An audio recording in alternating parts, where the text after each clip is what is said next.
Hello, everyone. Welcome back to the Green Bay Forward Podcast, Episode 8. My name is Brody. Today we're talking to Margaret Elisabeth, so welcome to the show. Hi, thanks for having me on today. Absolutely. Very excited to talk to you, considering you're a uh, chair of a state Green Party, so that's going to be huge for this. Get your voice out there and just see what you got going on. So I would like to know about your journey and kind of what you've all been involved in political wise and how you got to where you are today. Yeah, thank you. So I guess a longish journey in a way. But basically, like a lot of people, I was on the sidelines. I was a voter voting, but I wasn't involved in like political activism per se. I wasn't a member of a party. And in 2016, during Jill Stein's presidential run, suddenly found a candidate who spoke to me in a way which was compelling and interesting and motivating enough for me to get off the bench, as it were, and volunteer my time. So I didn't know how to volunteer in a political organization and no idea what I could do. Like I was just like some random idiot. So I organized the Jill Stein for Dank meme stash on Facebook and started sharing memes, which was surprisingly effective, as it turns out. So while I was doing that, I ended up getting contacted by the National Lavender Green Caucus, who were interested in finding a representative who could advocate for sex workers' rights in the Green Party. That was a near and dear issue to my heart. So after a little contemplation, I said yes. And so I ran to become a national delegate for the Lavender Green Caucus, and I won that position. So this was the first time I think the Green Party, the National Party at least, had a chance to meet me. At this point, I was not a member of my state party. I didn't really know those folks, and I was really much more involved in like the queer parts of my life, and so I was just trying to be really insular in how I was dipping my toes into politics. Anyway, I did the dank meme stash, and that was really fun and rewarding. I won my delegate seat and started interacting on the national lists and arguing for sex workers' rights. We didn't win that platform amendment. We got 72%. It needs to be three quarters, so 75% to be adopted. It was very, very close. And the discussions were, I mean, heated and, politically charged. And it was my first real experience of that. I kind of thought, and maybe this was me being, a little naive, that joining the Green Party would mean that unlike the other parties, everybody was sort of like in alignment with everything, right? Nope, not at all. It was politics in the same way that you would expect, just in a different context. So it took me a little while to sort of get my head around that, because we're a political organization, not an activist group. And activist groups are different than political parties. Political parties, have a different structure, bylaws, and all the rest, and have to be done in a different way than like an activist group. So of course you got different personalities and agendas and all the things. Anyway, after a few years doing my work on the national level with the National Lavender Green Caucus, I started putting my toes into my local party here. So my local here in Seattle, which then of course took me to the spring meeting back in back in 2020, and where my colleagues in the state party who knew me like by via reputation on the national committee list, they knew I was in Washington and they knew I was here. So when I showed up at our state meeting, they're like, "Hey, it's you." And I was like, "Yeah, it is me." So they asked me if I would be interested in one of our steering committee positions in the state, right? Our CC. So I said yes and ran and won that position. And so I got my first real like experience being on the steering committee side of things. And it was really eye-opening for me. Again, one of those sort of my expectation of what was going to be like was pretty close, but the differences were significant enough that I would comment on them and remark on them, and it makes it feel very unique to me. I feel really fortunate that my colleagues trusted me enough to nominate me. So I've so there was that, and that was the same year that the my colleague in the National Lavender Green Caucus nominated me for the steering committee position of the National Party as well. I was really flabbergasted by that. I had no National Party leadership experience or anything. And, they said, well, look, who do you like better than you for this position? And I suppose, like, on some level, like everyone likes themselves best for the position, right? Like, so I was like, well, nobody, I guess I like me. They're like, so, okay, do your thing. So I ran and won. I am now completing my second term. So we get 2 terms. Well, if they're back to back, we get 2 terms on the National Steering Committee. And so like a 4 year, or like if you could do it, and after that you term out and can't run again for a cycle. So my term out will be this July during our annual national meeting, which would be July 11 through 13. And that's basically how I got here. Now, to the national level, I got to the steering committee of my state party back in 2022 during our spring meeting then, and they asked me if I'd be interested. I said yes, and so the way it works in our state party is a little bit different than some other states. I mean, that's the way it is in our federation, of course, but our CC is elected to just broadly be on the CC, and then the members of the CC appoint the people they want to do the different positions. So we have chair, we have treasurer, and we have, like our webmaster and stuff like that. So it's just amongst us once you get elected to that position, who's going to do that. And it mostly comes down to, well, at least how it has been. I don't know if it's like, practices or SOP, but it's just come down to people doing the things they feel comfortable and best at. Our treasurer really likes doing numbers and treasury stuff. So she's just like, I'm the treasurer. And I really like hosting meetings and doing the moderation and all the rest. So I became the chair because that's the job the chair does and all the rest. So I think that for us, at least in Washington, it's been a very organic process of finding people in the leadership circle who want to do the various jobs there are. We haven't really struggled in the way that some state parties have. I know. So here, one of the weird things about being in Washington State, I guess, is that broadly speaking, it's viewed as a very progressive state, and this is true, but it's progressive in a democratic sense. So as a green here, it's actually really difficult. The blue team is really entrenched. And my state has like a convenient geographic divide with a mountain range running essentially down the middle of it. And everything to the left of it is very progressive, but again, pretty progressive, like a democratic way. Everything to the right of the mountains is fairly conservative, and fairly conservative, not necessarily like in the MAGA Republican way, but more like in the libertarian way. So in the you can do you, that's fine, just don't do it over here, right? And which is different than the MAGA folks. I don't care for it, but it's notedly different. So I think that means that Washington State is similar to most states in that we got a mixed polity. However, unlike most states, our mixed polity is really on two different sides of a very big geographic divide. And so it feels thus like, and many people on the left side of the Cascade Mountains will refer to it like this as a different place called Cascadia. And so it really does feel like a different kind of thing. Now here, of course, we deal with like a really unique environmental situation because we're on the Puget Sound, and in the Puget Sound, of course, is the southern orca pod, which is a family of orcas, which are all named individuals. Every one of them has a name. They're tracked here by all the local tribes, and um, like there was a huge thing. One of the actual like get me prodding off the bench things was an orca in captivity down in Miami, and she'd been caught here out in the Puget Sound in 1972 and had been taken down to Miami, like a SeaWorld, and had been down there. Lokita was her name, and she was there for a long, long, long time. She finally was given her freedom and was allowed to come back to her family. But because she'd been in captivity for so long, they didn't know how to reintroduce her to the wild. And as a consequence, she died in captivity instead, like being granted her freedom, but not able to go back and be with her family. And like orcas remember these things. They keep track of these family lineages and all the rest. It's a very important deal.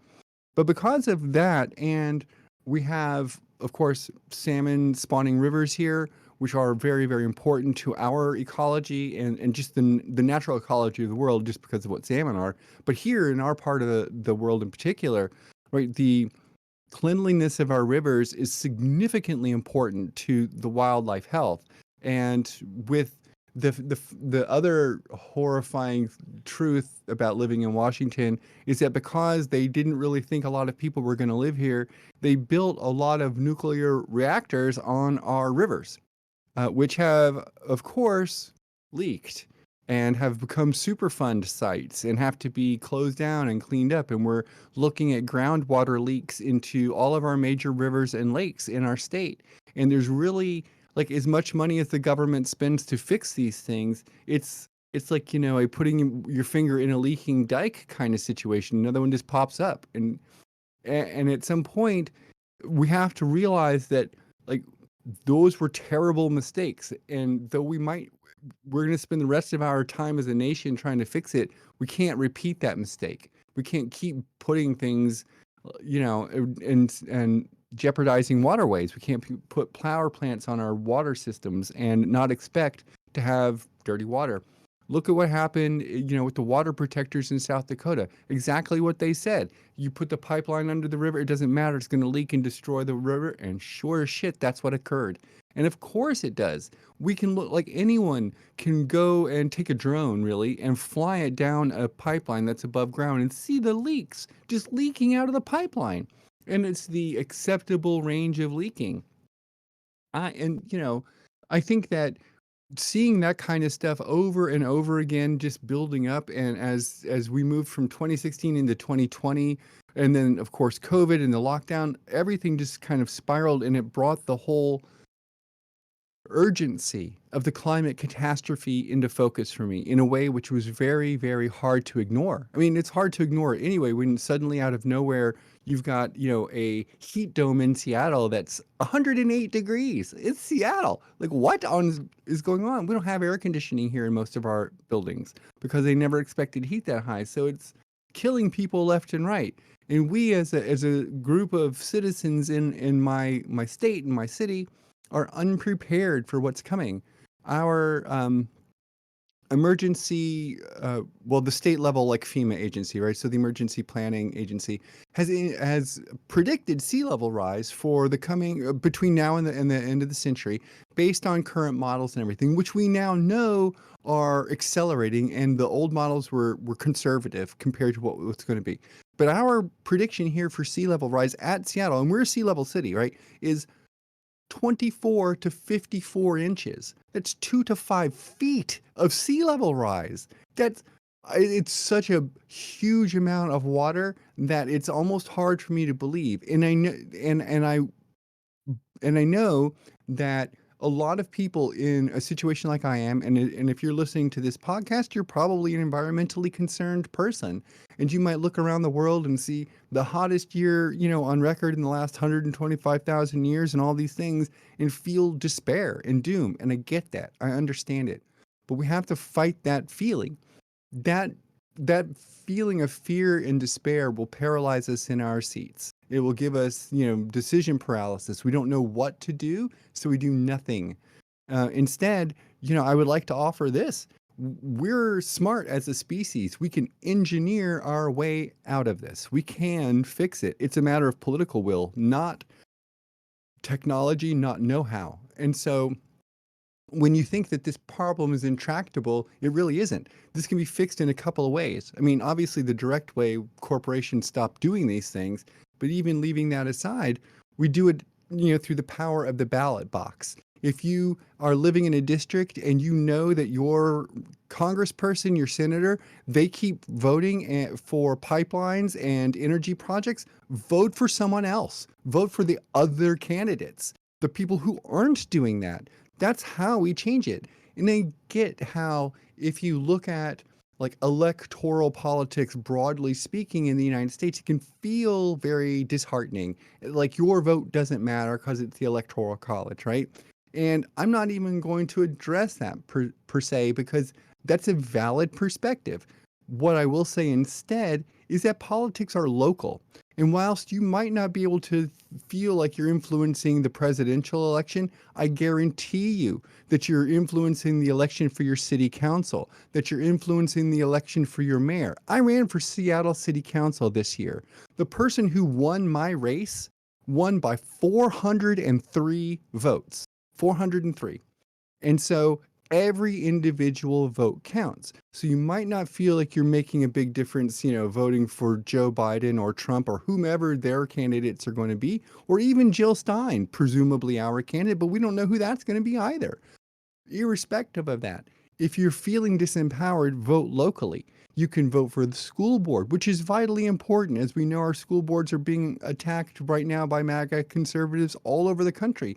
In fact, in Florida, as we saw, which is like, I don't know how serious this is. Like, I kind of maybe feel like it's one of those things like the consequences of your actions, but they banned dictionaries and thesauruses in school systems because of the don't say gay bill that Florida passed, right? Because the word gay or homosexual is in the dictionary, so the whole thing has to be out. That is the kind of backwards, screwed up thinking that is going to continue to perpetrate, crimes upon humanity in terms of equal of human rights violations, of climate change violations. At some point or another, it's going to be the case that the generations that come after us will look at what we've done or not done during this time and rightly condemn us in the same way that we look back at the time of segregation and racism in the United States and slavery and we condemn that. It's going to be the same. And we as contemporary people now need to really soberly assess this. I have no doubt that in the next 20 years, we're going to be looking at a United States that's hardly recognizable to us in terms of geography, even. The next 20 years of climate change are going to be so significant and so startling that, the West is burning every summer kind of deal. That probably just won't stop. It'll just be all of the time. And, we're not going to just be able to deal with these issues in any kind of reasonable manner, while at the same time we're sending our national treasure overseas to other countries so they can have human rights violations of their own. Obviously, Ukraine and Israel are going on, and these are horrifying issues in and of themselves and deserve, their own time. But us as a country spending our money to make those horrific war crimes and crimes against humanity occur whilst ignoring the very real ticking time bomb of our crumbling infrastructure, our lack of preparedness for what's coming is boggling to me. Like it's hard to sit with it. And if you're a person of any sort of perhaps this is the way it is for you too. Perhaps you see what's coming and it's hard to sit still in the face of it. Perhaps you feel like you are caught in this kind of madhouse where people are looking like, did you see the movie like Don't Look Up? It feels like that, right? Like you can see it coming and people are just pretending with their finger. And I understand in a way that if you feel helpless in front of something that's really big, the human, instinct is to simply ignore it. Then there's nothing you can do about it. But this is the trap. This is where, it like parties like the Green Party, and any kind of party which is grassroots oriented really comes into play. I'm not sitting here saying to people who are listening today that they should necessarily go out and join the Green Party, but they should. What they should do is get involved in community activism, right? Food kitchens, helping clear, abandoned lots, planting trees. One of the things we did here in Washington, so, as a political party, one of the things that's hard to do is get consistent engagement with people. Sure, when it's election season, people want to get involved, but when it's in between elections, there's a lack of it. So what do you do then? One of the things we did, and we do it every year, is we do 365 trees in 365 days. And so we can engage people who want to do something, right? Like do a thing with their hands in the party and do something that's very green, We go to a state park, right? The trees are donated to us and all the rest. We get 30 or 40 people show up, and then we plant trees for a weekend, and then we do it again in a month and that kind of stuff. And it's these direct actions, right? These direct community involvement activities that empower us, that change our communities, and allow us to really have an influence in the day to day lives of people around us. We want people to vote green and they don't understand who we are. Sometimes they think we're oh, are y'all the party that want to do the free weed? Yes, yes, we do. But that's really like so low down on the thing. We want to save the environment. We want to bring voter reform to the country. Here in Washington State, well, in Seattle, so the whole state is working on a ranked choice initiative, but in Seattle, we passed ranked choice voting. And so ranked choice voting is a tremendous innovation in our voting in the United States in general. And right now, there are 57 municipalities and states which use ranked choice voting, from local elections all the way up to statewide.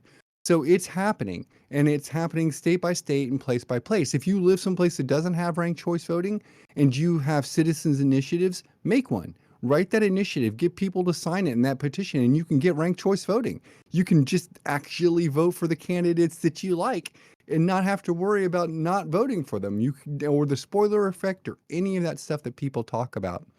And I've been really happy here in Washington to be part of the effort to lead that, to push that thing forward as our state party. We've been wholly behind it. And I think that the kind of goes along hand in hand with advocating for other changes which seem big to us as individuals, and like maybe we can't affect it. But for instance, single payer healthcare, Medicare for all, that doesn't have to come from the federal government down. We can, as states, enact that for ourselves, and then every state will have it, and then it becomes the way it does for the federal government. That's the tail wagging the dog here, but that's how it works for us. And so we have to just do it state by state, and on we go. Um, I don't know if your listeners are, I'm really going on and on, so whatever, but I don't know if your listeners are aware of what's called the Interstate Compact. And the Interstate Compact is an agreement between, well, it is a structured agreement between all of the states to allocate their electoral college based on the popular vote instead of how it is in their state. And so they're going to assign a compact. Right now, 37 states have signed it. So it's not enacted yet. But once all the states do, a huge voting block of them will all assign their electoral delegates in the way that the popular vote goes instead of the way, they're assigned right now. And so these are big changes coming to us politically. Big changes are, well, change in general, people are resistant to and they're scared of. Big changes, that's just more of that, right? Especially when you can't point to something like, oh, this is what it's going to look like. This will be how it works. Because even if another place we're doing ranked choice voting like we are, it doesn't just map one to one, right? Because they're not the United States. Our demography is different. The way our polity acts is different. So I think it's going to be a real interesting time for us. I think we have a lot of opportunity to change our voting structure and how it works, and to empower people in their own lives and in our communities. As a Green, that's super good to me. I feel like people power, right, is the thing to do, the grassroots. I want to empower everyone. And I know the Green Party is a vehicle, at least an electoral political vehicle, in which that can be done. And if you're a person who, is listening to this podcast tonight, and you think to yourself, well, electoral politics is bunk, I can't do it, I hate it, whatever, it doesn't work. I get that. And maybe electoral politics aren't for you. Maybe joining an activist group is the way to go. We all have different temperaments, and being in a political party isn't the same. It's not for everybody. You know, being a voter for that party is very different than being like an organizer in that party and like holding the meetings and all the rest. So it's a temperament thing, and you shouldn't feel bad about it one way or the other. We're all working towards the same goal, right? Like, we want to change the system. It's the most pervasive, corrupt system that's ever been invented. And so we need to use every single tool at our disposal to affect this change. So it's electoral politics, it's on the street activism, it's everything, and it's all together all at once. And so using that, we can leverage these changes that we want. I mean, and our time is short. Our time is running out. We don't really have much to lose, and we have everything to gain. And it might not be for me. I might not see any of the benefits of this, but you might, and my kids might, and your kids might, and our grandkids might. And that's who we're doing these things for. At some point, you realize you're not going to see it. You're not going to fix it for you, but you can fix it for others, and it's worthwhile to do. Yes, it's absolutely a great thing to do to benefit those lower generations. I feel there's a lot of people that are around their 50s, 60s, 70s that are just like, well, I'm not going to be around in 50 years, so why does it matter? But they got to realize that the best thing that you can do as someone who is of 50 years old or above or 70, however what do you want to say, best thing they can do is do whatever they can to benefit that later generation. That later generation is going to build up more, and then they provide for the lower generation, and more and more and more and more. And I feel like once you get the people who are 70 years old and older now, once they're all gone in about 30 something years, that's whenever a lot of people in the younger generations will see a lot of millennials and Gen Zs, because by then Gen Z will be in their 30s and 40s, and we will just see them taking a big control over the entire thing. Gen Z wants to help with the climate crisis. They understand what's going on. They're mostly not climate deniers. They know exactly what's going. They can feel the effects of what's going on, which kind of doesn't make a whole lot of sense to me, because you have people who are 75 years old who are wondering why it's not as cold in January anymore, or why it's not snowing in January anymore. It was just a few days ago, it was just in the mid 50s here in the middle of Mm. January in Pennsylvania. 20 years ago, was that ever heard of? Maybe on a single day, but when it's consistent, that's not a thing that's supposed to happen. And you think that the people who were a lot older and able to see the effects, but they're completely blind to it. And the people who've only been living for 20 years are completely grasping it, and they are realizing what is all going on. Yeah, I think that so like there's an interesting thing in the United States, generationally speaking. I think as a green we encounter this a bunch. Talking about ecological issues, of course, and you do naturally. I'm not even talking about climate change deniers, right? I'm talking about people who agree it's happening, but still are like, what's going on? Like that kind of stuff. Um, but I feel there's been a thing done to that generation. It was very intentional and on purpose, right? Like the government started propagandizing them against the idea of socialism, like socialism bad. So now, even like as Greens, right? So obviously it's well past the Cold War time, even when the Cold War was going, right? It's now well past that. But people who lived through that and the people who were before that stuff and got propagandized by it, if you talk to them, and they're in our party, and you talk to them and you say we're an eco-socialist party, they will adamantly tell you that they can't say that to their colleagues because their colleagues will not vote for us if they hear the word socialist. Absolutely. It's, I mentioned that a couple weeks ago on a previous interview. It's hard to talk about stuff like that because you say the scary S word, and 90% of Americans, alarm bells start going off in their head, because anytime that there's mhm. some sort of socialist country established, we just bomb it to pieces. And we Yeah. like to stick our nose in places that aren't there, and our American patriot pride, we should be bombing these places because they're socialists or whatever, and that's only adding to the fire of what is going on, and the rejection of socialism in this country. And it perplexes me, and I can understand with the propaganda people. It's hard to get out of propaganda. It is I hard to mean, get out of yeah. propaganda, but I know some people are like, well, I'm so smart and connected to the things. Propaganda doesn't work on me. Of course it works. It works on all of us. These are the very smart people who go to school who get trained how to do it. And then they have lots of feedback and they can see what works and they refine these techniques. We're subjected to the most sophisticated propaganda machine on earth that's ever existed. And right now, it's less focused on socialism and completely focused on climate change, and not even denial of climate change, but denial of what it is. This is Anthropocene climate change. Of course, the climate changes. We had a glacial maximum, and there's glacial minimums. Of course, we understand that the planet goes through climate change. That's not what we're talking about. We're talking about industrial revolution climate change, right? Driven by humans. And that is separable from the background, and we can see it, we can measure it. And it's us that's doing this. We're doing it to ourselves.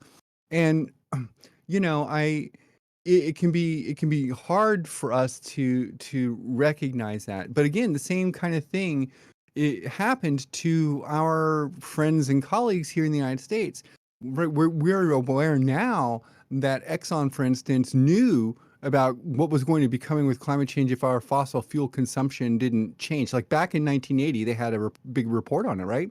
And that report got buried, and they created all these institutions to provide a different narrative. Remember, like I swear to you, one of the most profound commercials I've ever seen in my life, and it's still to this day, is that commercial where there's, you know, this lone Native American guy walking down the side of the road, and like there's litter all over it in these cars, and he picks up this can and he's crying in a tear, and it's like, you can make a difference. That was all propaganda. It's not you and me recycling some cans or our garbage that's making any change whatsoever. In fact, that bit is a scam. The only real change to fossil fuel, like pollution of our planet, has to come from the big corporations, and in particular, things like the United States military, who are the largest, biggest polluter, who aren't a corporation. I mean, maybe they are, but you know, they're the military. So those kind of things too, right? It's not you and me, but that thing, that guy doing that was a psyops against us, right? It was us as making us think it was our fault, and that you and me, by using glass straws instead of plastic straws, you know, would make this change and this difference. And it's this thing to do, right? The So we're in late stage advanced capitalism, and what they realize now is that if you are here and you are not accepting the programming, you will agitate against it. You'll push back, you'll try and break the system down. But if they give you an acceptable outlet, a release, as it were, right, other choices, then you'll choose those, and you will spend your energy without trying to tear down the system. So they give us this illusion of choice. You know, oh, choose this candidate or choose this one. That would be better. Yeah, they're both equally bad for climate change. In fact, and I know this is going to, like, this was hard for me to see and like recognize on the level, but Trump was better than Biden on climate change. He approved fewer fossil fuel contracts and extractions than Biden did. So, like, and he's not good on it. Like, that doesn't mean he was good, just less worse. And at this point in our lives, at this point in our country's history, we can't have less evil, right? When you vote for less evil, you get less and you get evil. We can't have that anymore. We've done less than we've done evil. We now need to choose greater and good. And we need to be choosing that really consistently. And I know it can be tricky to say, like, well, what is good? Well, I'll tell you what's good. It's easy. People who are homed, people who have food to eat, healthcare for people. Like, that's easy. If you have a house to live in, if you have food to eat, and you have healthcare, and what else would we need to make someone happy in my country? Oh, how about UBI?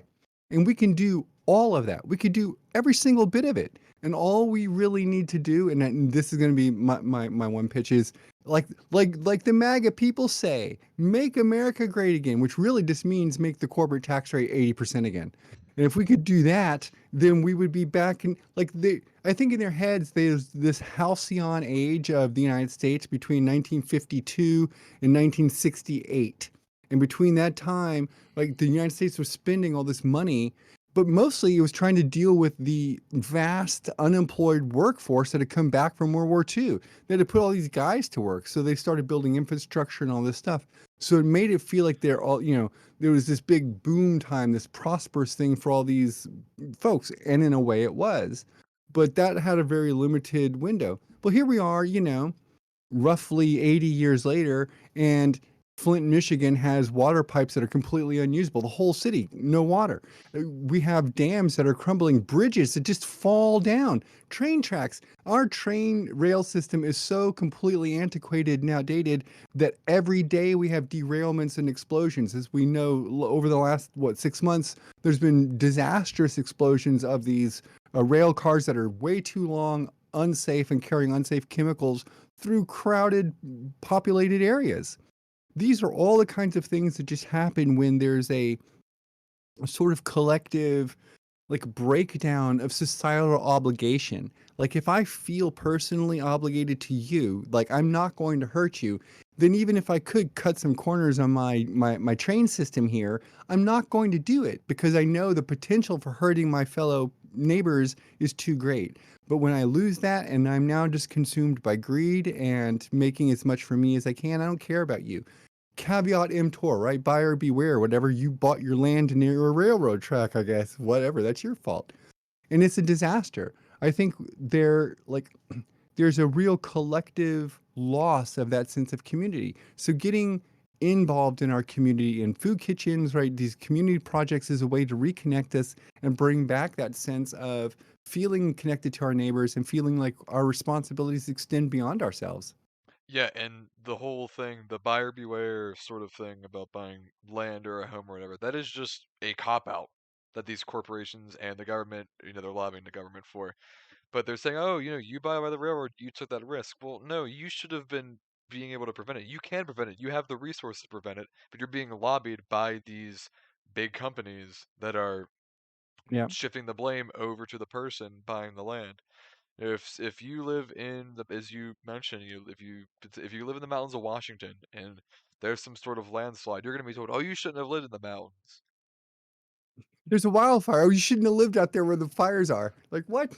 It's just an um, easy way for them to shift responsibility on yeah. and to shift the blame onto the uh, house or landowner, just so they don't have to do anything, just so they can be absolved of anything they've done. Instead of taking control of what they're supposed to be doing, they're just saying, "Oh, you're on your own because you chose to do this, and now it's all on you." Or they get you through the mess of insurance, and that's a whole nother topic. Oh, that's true. So I don't know if you experienced this in Pennsylvania, but during 2020 here in Washington State, the price of milk and eggs really just like skyrocketed comparatively to things. Like it was really bizarre. People commented on it all of the time.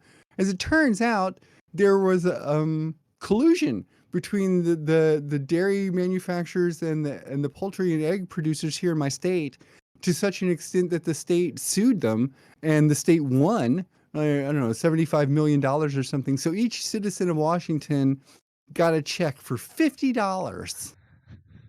But and that's what happens, right? So these rail companies, these companies that do this stuff to us, okay, they're going to blow up their thing. We're going to have some big investigation, and they're going to be fined $100 million, and it works out to something like $50 for you and me, all right, for every individual person harmed, and that is somehow far more insulting than I can even express. Like, if you're a person who's actually harmed by these things and they're giving you, like, what's the $50? It's a slap in the face. The company's not stopping that practice, right? They just can pay another fine and move on. When I think this is one of those, like class things in a way, which is like the shoe tax. Once you see it really clearly for yourself, you understand like how some things work in society in a way that's different than how they say, i.e., all these parking signs and all these kind of like traffic violations that are, you know, pay a fine of $250 or 6 months in jail. For rich folks, they just pay the 250 bucks and they do not stop the behavior. And this is the same thing with corporations. If it just pay a fine, they just pay the fine and keep going, right? Why would they not? We have to stop letting that occur. When these companies violate the law, we need to hold them accountable in a real way, not just pay a fine and go on with business as normal. If it's like, okay, this section of railroad track is what was broken, we can't let them go back to using it without fixing it. They have to fix that. They have to repair it and make it properly up to standard and go on. And I know it's not cheap. That is not my concern. I guess they should have thought about that when they became a railroad company to fix their railroad. So, that's just how it has to be. And I think that why it isn't is a topic you just touched on quite succinctly, which is they're lobbied, the lobbyists. I know for a fact that, as a person who just ran a city campaign for city council, and we were limited to how much money we can actually raise and spend during this portion of our campaign, my city passed a bunch of election reform laws which limit this and who can donate to us and all the rest. Anyway, my opponents outspent me collectively by $400,000 to win. I spent about $4,000 myself, and they spent $200,000 each. And, like that money comes not just from individuals, like it's these organizations and groups of people all donating max sums, right? Mhm.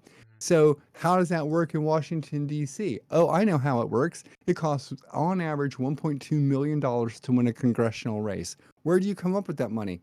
I know, Boeing, or I'm pointing down here to my south because that's where Boeing is. But so Boeing or, Lockheed Martin or some company like that. It's like, hey, we can donate 250 grand to your campaign as long as you give us this kind of sweetheart deal. And you do because you want to win. And the thing is, I think there's two things to be done about that, right? Getting money out or putting public money into elections. So they're not just financed by individuals. It's financed by public money, so anyone can run if they qualify. And number two, we have to have term limits that are real. We can't have somebody in Senate who has been a senator for 40 years. In my congressional district, like there's three districts here, 1, 2, and 3, Washington, 1, 2, and 3. And in those three districts, those Democrats have been in place since 1997 was their election. So they've been in place for like 25 years now, and they're the worst on fossil fuels. They all sit on the Defense Appropriations Committee. They're the worst for authorizing military expenditures and all the rest. And it's time for a change. It really is. And I think that, I recognize too from let's say like a broad perspective, if the Green Party presidential candidate through some whatever mechanism won the presidency, I understand that that presidency would be what they would call like a lame duck presidency, right? Because the Congress and Senate wouldn't be green. Mhm. They would be whatever they are, and they would be like, no, we're not going to do blah, whatever. But the president has executive office and authority to use, and they can do a lot of things, especially since we know a lot of things were done by executive authority and bypassing Congress to begin with, like those federal contracts to approve all this fossil fuel extraction. The first day in office, the sitting president could stop that and just end it with a stroke of the pen, right? Absolutely. We could stop funding the horrifying genocide that Israel is committing against the Palestinian people. We could stop funding the forever proxy war between Russia and Ukraine and NATO. We could pull back from the 800 plus military bases we have in the world. Look, and if you're a super military person, I'm not even saying get down to zero. I don't know, let's just say 500 bases? That seems like way more than enough already. So saving this money, bringing it back, reinvesting in our people, in our infrastructure, this is a good thing for us to do. And, other countries are not wanting us to white knight it and come out there and save them. They want to do these things for themselves. They have their own ideas, their own people, their own things about how to do stuff. What they want is us to stop interfering in that process with them. If we wish to help, they're okay with us helping, but our help is usually so conditional that most people don't want it. And I wouldn't blame them. I can't imagine being a country today, right, looking at the geopolitical situation and wondering, during every presidential election in the United States, like how the United States is going to change their opinion towards me as a country. Oh Mhm. shit, are we the bad guys now? Are they going to bomb us? Or until and then one day later, oh, I guess we're the good guys now. Yay. That must be a very, very unsettling kind of way to be as other countries. And I think it sucks. I know, I'm obviously just one person, a citizen just like, you and everyone else, and I can't make it be different. But if I could, I sure would. In my mind, I read about this time where America was broadly viewed as like a good country in the world. Maybe that was right after World War I or World War II when we were fighting, Nazis and stuff. And maybe it was a really limited window, but broadly speaking, the world thought that way of the United States. That's not how it is anymore. And it maybe never will ever be again. However, I believe that as a mm, country with a lot of influence in the world, we have an ethical and moral obligation to be good in the world, just like if we were an individual person, right? So the fact that we aren't as a country really hurts me. Like it really, I understand why other countries are mad at us. I'm mad at us too. And I wish it could be different, and it will be. But this is one of those kind of things, right? It will be different. But how is it going to be different? In the same way that people always say, if only we had another party we could vote for, if only there was another political party. Well, guess what? You don't get to just magically get another political party. You got to build it. You have to have people there. You got to show up. You have to go to the meetings. You have to do this stuff.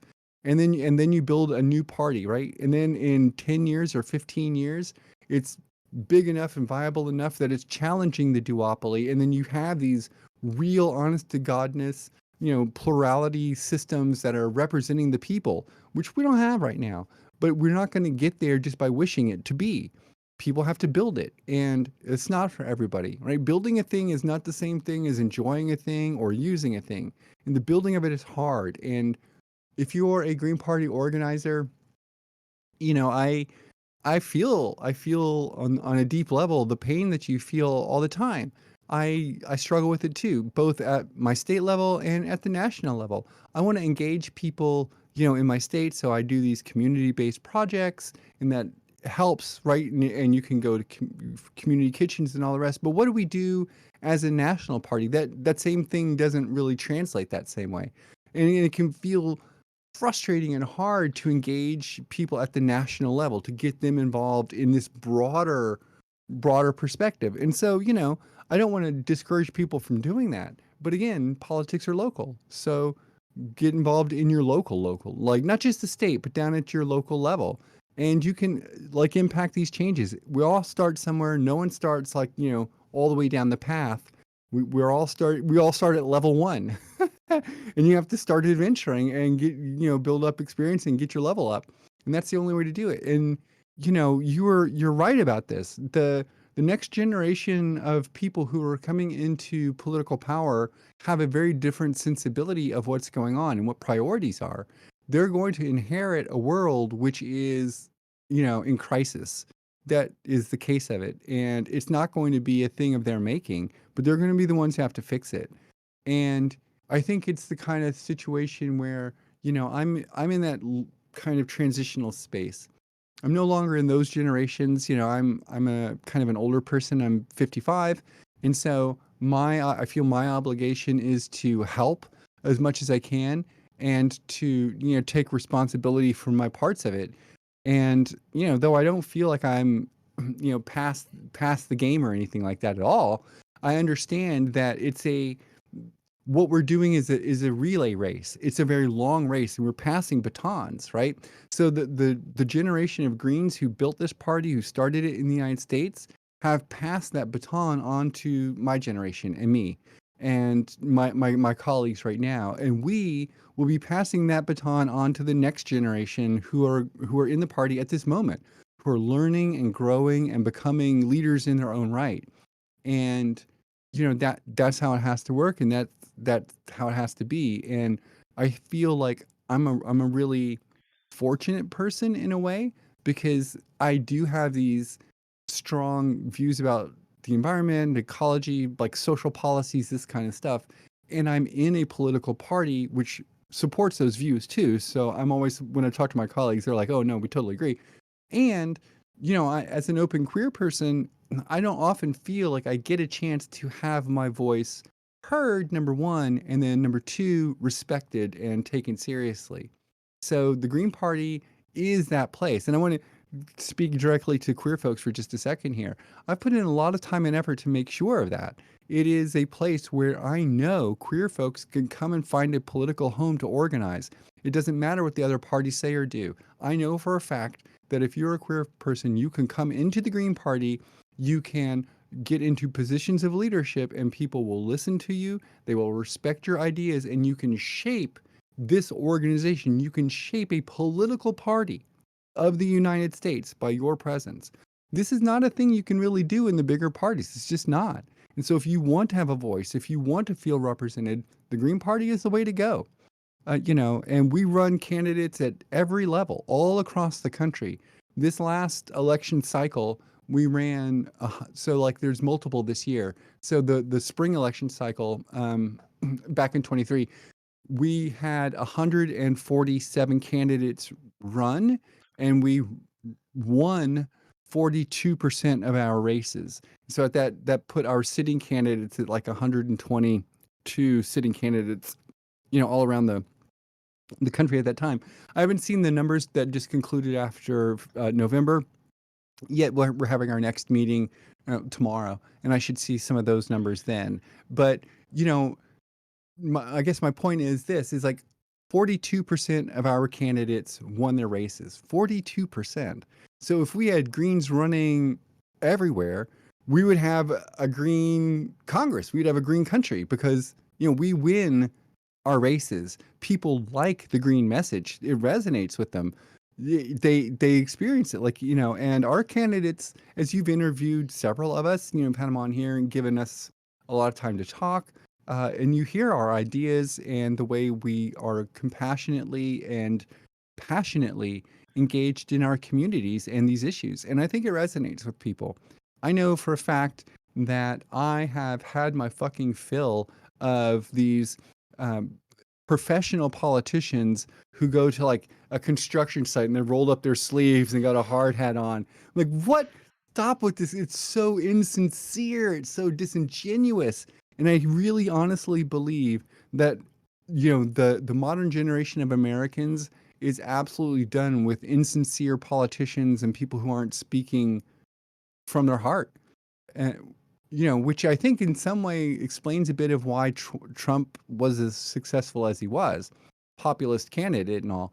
But Americans, broadly speaking, are done with the insincere bullshit, and I think that's why you see a lot of voter disengagement. Right? Like as you know, like 46% of the electorate who could vote during the last presidential election didn't vote. So it's one of those this is kind of a broader thing, but when people talk about spoilers and like, oh, well, you're going to take votes away from Joe Biden or give them to Donald Trump, whatever they say, I don't respond to that argument in that way. I don't care. If you're a blue team player, I want you to still vote blue. Go ahead. If you're gold team, go vote gold. If you're red team, go vote red. I don't care about that. Who I want to talk to is that mass of disaffected people who aren't voting, who sit on the couch and think that nobody represents them. If that group of people voted, they would change this country. Absolutely. That's what would happen. I want to talk to them. I don't care about those other team players. Hey, if you're there, like vote. It matters. It really, really does. And I know you think it doesn't, but it does. And I would say this about that. This is one of those kind of things that's hard to like put into perspective, but it's true. The way American electoral politics works is that a political party has to cross a certain national threshold for votes in order to move up a level of qualification. So right now the Green Party, for instance, is what they call a new party because we need to cross like the 5% national threshold. And then once you cross that, you become a small party, but then to become a major party, you have to get across 15%. Okay.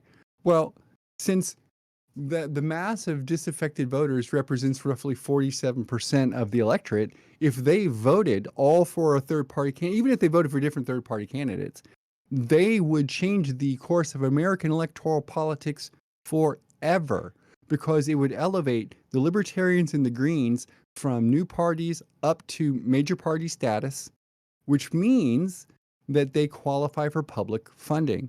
What is public funding for elections, you might ask, person who isn't paying attention to politics very much? Well, here's what that is. So right now, if you're a Democrat or a Republican and you're going to run for president, the federal government will match up to like $100 million your campaign funds. But if you are not a Republican or Democrat, no matching funds. So even though what was that oh my gosh, I forgot his name. The Bloomberg, the guy who spent $1 billion of his own money, right, running for the Democrat. he got matching funds, but someone like, let's say, Howie Hawkins in 2020 couldn't get matching funds. And of those two people, who would need matching funds to run a campaign, right? So it's a system which is designed to continually reward the big players. So we just need like that mindset of like, our vote is a change the system vote, and it's going to change the system by creating this plurality and just doing this thing. And I think that, long term goals are hard to envision for a lot of people, and working towards them incrementally can be hard. So having short term measures and measure sticks like, getting someone into Congress, getting someone to the Senate, or winning a city council seat are good things to incentivize us and help, ascertain if we're making progress. Are we reaching people?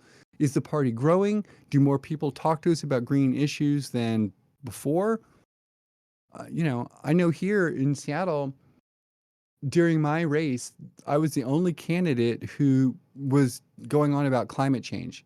And it's going to massively impact my city, but no one else was talking about it at all. The other problems in my city, like many other cities here in the United States and maybe around the world, we're dealing with a very significant unhomed crisis where, the issue is not that people don't want to be in homes, but the rents are so high, people cannot afford them. That's the number one reason why they're unhomed, at least here, right? There are other reasons for people too, but the number one reason here is the cost is too expensive. And the reason the cost is too expensive here is because we can't build enough housing, because we don't have proper support tax base wise, because the corporations who operate out of Seattle are largely tax exempt. Right? Amazon headquarters in another state, and then they transact their business overseas, and so they pay very little taxes to us. This is one of those kind of weird things. Right now, in Pennsylvania's actually experienced this in their own way, but back during the coal boom days, which is like basically Seattle is becoming a company town. Amazon has purchased an entire city block downtown, tore down all the buildings that were there, all the historic stuff. They've rebuilt all these things, and they're bringing in an entire population. When I moved here to Seattle in 2012, our population was about 650,000 people. Amazon declared they were going to bring in another 600,000 workers to the city. They were going to double our city size, but no improvement in infrastructure, right? No more roads, no more public transport, none of that. They're just going to bring in extra people. And because those people are mostly contract workers, they're not moving in and then like wanting to live here to thus contribute to the neighborhoods and communities, right? So they stay in like these downtown cores where Amazon builds restaurants and shops and entertainment centers all connected together so they can just stay in their own bubble inside the city. And we, the residents, essentially support it with our tax money and all the rest. This is completely wrong. And I know it's happened in plenty of places too. And I know it's been the case in Pennsylvania as well. But it's this kind of like inverted public system where we, the people, are supporting the costs of these corporations who are not paying their fair share and extracting like all this wealth from us as if we were, gold mines ourselves, and they are extracting the gold from us until we're depleted, and then they throw us away. That's what happens, right? And I know that there are probably still some people in the United States who remember a time when there was this idea that you could maybe go to work for a corporation and retire and have a pension and that kind of stuff. That's all gone. It's all gone, and it will never ever come back. The way it is right now is so completely different. I was reading an article about like one of the differences between Gen Z folks and like their parents and their grandparents and stuff like that, and how the measure of being an adult is looked at. Right? And if you were like someone my age, someone older, one of the primary measures was, do you have a house? Do you have, like a job? Do you have a car? That kind of stuff. Do you have kids? That sort of thing. But the price of homes now is so out of alignment with reality that most young people will never be able to buy a home. So those markers of adulthood aren't available to them. So how do they then mark that for themselves, right? How do they indicate that they've moved on? And of course, it has to be a different thing, which means, broadly speaking, the younger generation has had to do this adulting process in an internal way. So you have to become emotionally mature and engaged and aware. And that's the signifier of adulthood rather than like you've got this car or this house, which means like the interesting thing to this is that now a lot of young people who have gone through that process for themselves and are emotionally mature look to their older generation, to their elders or whatever, and do not see them as being adults because they are not emotionally mature. They don't have a sophisticated understanding of things. They have a fucking car or a house. Who cares? Right? They don't have these other things. And I think that's a really interesting dynamic. And it's probably going to be the thing that really allows us as a society to shift this greedy mentality away from a, me first kind of thing to a us together. Right? Like that, what's that thing? I want us all to win, right? I want us all to come up. Absolutely, and that was a great message. You're a great speaker. You went on for Thank you. while I was able to get hammer all those points in, and it's a whole lot of factors that are gonna really shape this world. But I feel like us and the Greens are just we're taking the initiatives and really doing the best steps. I mean, I've only been involved for the past 7 months or so, very new to everything. And I figured this is just what we're doing now is one way to just get outreach and just Yeah. do local things and everything. And I I think it's always, really important. Like there's a lot of, mm, I guess it's like politics is politics, right? So sometimes people are like, well, I don't want to talk to politicians are all idiots or whatever. And I don't disagree, like in principle. But like connecting with somebody individually, like a thing like this, where I don't feel like scripted. I don't have to say anything particular. And if you're listening, I think that allows you to connect, in a more personal way. And and I want to say this too. Sure, I believe, wholeheartedly in the Green Party. I absolutely do. That's why I joined it. But I don't tell people that they need to go out and join the Green Party. What I tell people is they need to get involved, right? Like get involved in something bigger than you. And in our community projects, like it really, I can't overstate it. And I know if you live in a small town or maybe a rural area, these things are harder to do because they might not even be organized where you are. So maybe you're that person. You're the one who says, "Oh, well, there isn't one. I'm going to organize one." And yeah, sure. And you know what that means sometimes? It means you find a coffee shop and you say on Tuesdays at 7 p.m. the county group to clean up the river meets at this place. And then you're the only one who shows up for 4 months Mhm. because that's just how it is. And then people understand that you're doing it and they show up and they come and things happen. But I think that one of the things that I really would want to, if there was any kind of like lasting message that I could ever give to people, you never know what that's going to be, right? But if I could choose one, I would want it to be the idea that your vision is good, right? The vision of what you want, you have to have that, but it's your actions which matter more. Your vision is where you're going to go, but your actions are the ones that take you there. And that's what we all see. We all see your actions. So, if you want to um plant a tree, right? Saying that you want to is good, but then doing it is better. So I think it's the same thing, right? Our if we speak our words and our actions don't follow, it's kind of like gaslighting. If our actions are there, even if our words aren't eloquent, even if we don't speak, like in the most compelling manner, it doesn't matter because our actions are there. People can see us and they know who we are by our actions. And so that's, I don't want to like say to you too that like what action means is solely a physical thing because it isn't. I'm a disabled person And that means that my ability to physically participate in things can vary, right? It can be up and down. So action can be, that in the street, or planting a tree, or walking out somewhere and doing a thing, or going to a protest and holding a sign, absolutely.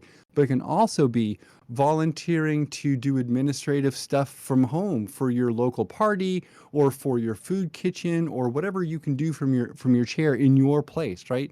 Like, we have to really radically rethink the ways that we can use that gift which we have of our time and attention. The Protestant Calvinist work ethic that tells you that you're worthless if you don't put in, 12 hours of work a day on the production line is some bullshit. And we got to get that out of our heads, but it's hard to, because our whole society drums it into us.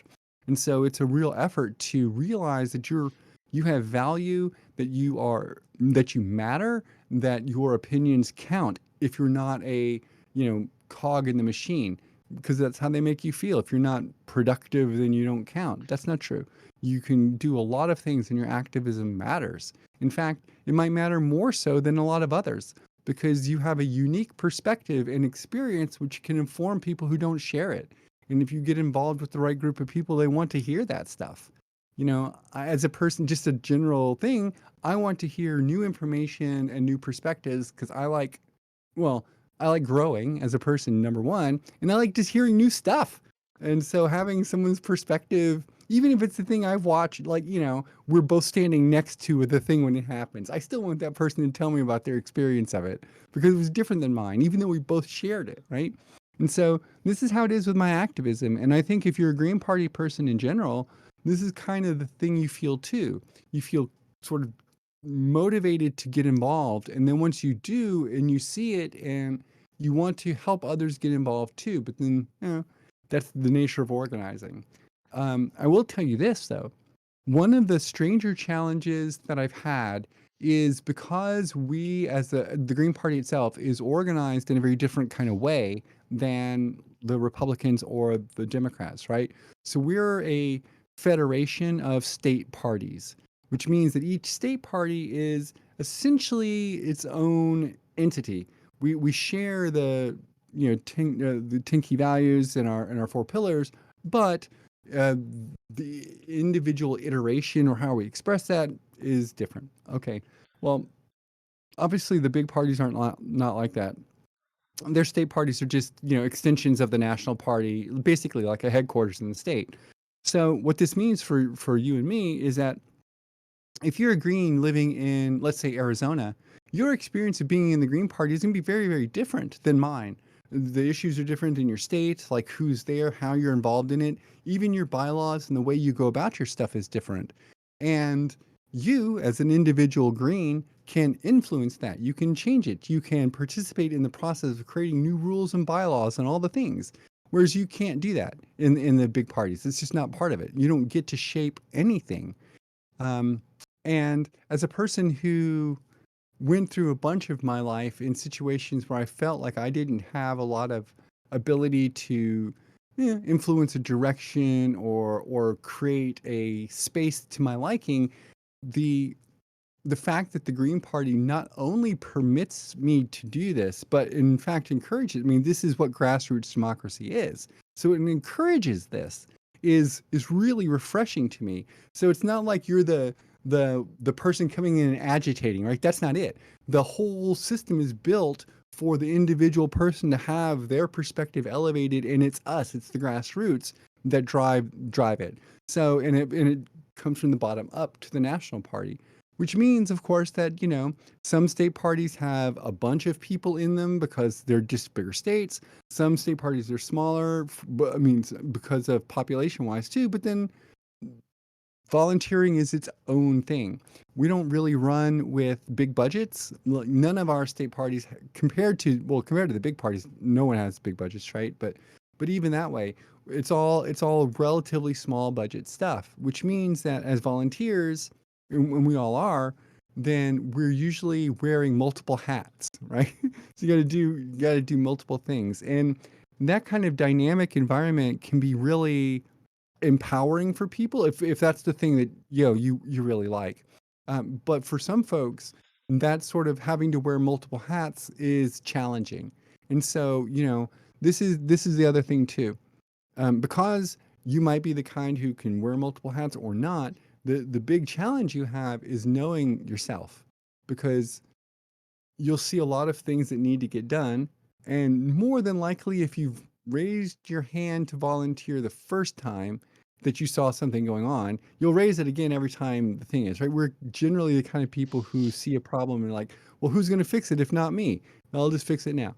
And we're a whole party of those kind of people. So that tends to happen is you keep seeing these things, volunteering to do them, and we take good people who are well motivated and well meaning, and allow them to volunteer for 6 different positions, right? And then they burn out, and then we lose them, and that's the thing. So I think as a state party, there's an obligation here on our side to mentor and cultivate the new members of the party. Don't let them take on too much, just because they're eager to do so, and they raise their hand. Like, we know we've been here, so we want to pace it.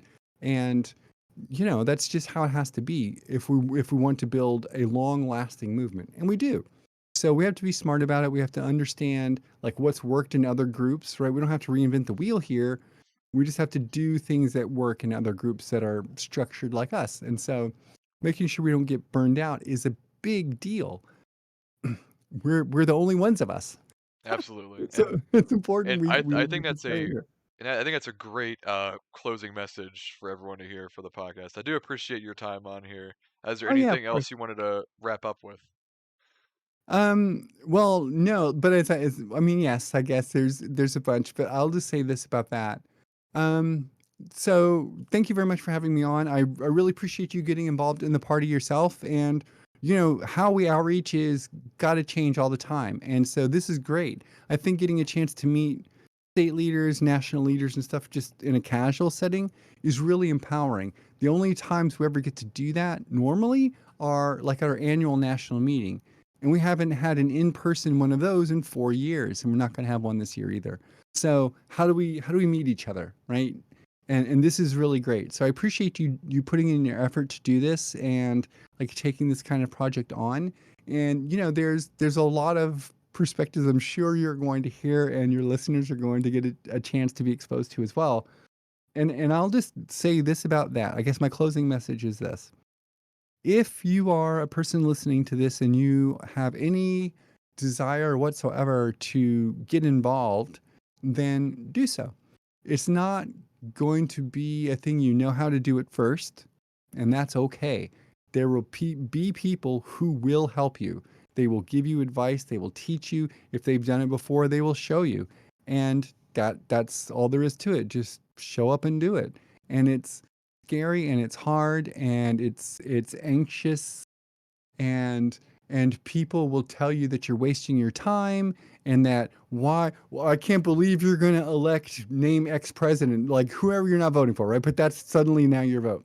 All that kind of stuff gets said to you, and that's going to happen. And so you need to have like this clarity of purpose. You need to know why you're here, and that's because we believe in saving our environment, saving the people who live in it. Right? We're not just trying to save the planet. The planet doesn't need saving. I'm trying to save the environment for the people who live in this environment, who are not adapted to live in a much hotter environment. That's who we're trying to save, right? So it's not this big socialist conspiracy to like take your toothbrush or some shit. It's a broad people-based plan to save the spaces that we live in, so I can go out to a park and enjoy it, and you can go to the beach, and Susie can go to the pool, and Timmy can go to a different pool, and we can all go have a good time and drink some clean water and have a home to come back to and some food to eat. It's a pretty straightforward, kind of simple dream, and it seems like a thing we could easily do as quote unquote the greatest nation on earth with the most Absolutely. money on earth, right? But you can't convince me that we're the greatest this or the wealthiest that if we have hungry people in our streets and we have unhomed people. We're not those things. These are slogans. And I'm Absolutely. tired of sloganeering. I want to just be real and, house the people, feed them. Absolutely. Just that. Well, thank you for the closing message. We'll be back next week for episode 9. Thank you for your time, Absolutely. And Thanks for having me on. all right.